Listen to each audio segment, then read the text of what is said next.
ብዙ እውቀት አጭቀናል። አብዛኞቻችን የተለያየ ኢንፎርሜሽን ጋዘር አድርገናል። አሪፍ ነው ኢንፎርሜሽን እውቀት አስፈላጊ ነው። ግን ለምንድነው ማተገብሩት ነው ጥያቄው። ያችን የህይወት ሚስጥር ያወቀ ሰው በነገራችን ላይ ብዙ ርቀት መጓዝ ይችላል። ያችን የህይወት ሚስጥር ያወቀ ሰው በነገራችን ላይ ብዙ ረጅም ርቀት መጓዝ ይችላል። ለምን? በህይወት እኛ የምናውቃቸው የምንረዳቸው የምናነባቸው ነገሮችና ተግባሩ እጅግ በጣም ሰፊ ጋፕ ነው ያለው። ውጤት የሚያመጣልን ደግሞ ተግባሩ አክሽኑ የምንወስደው እርምጃ ነው።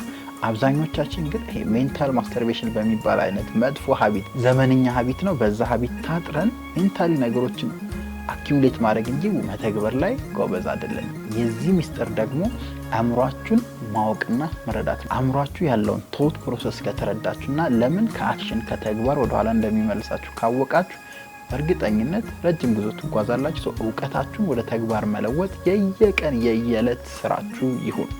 ሊቃውንት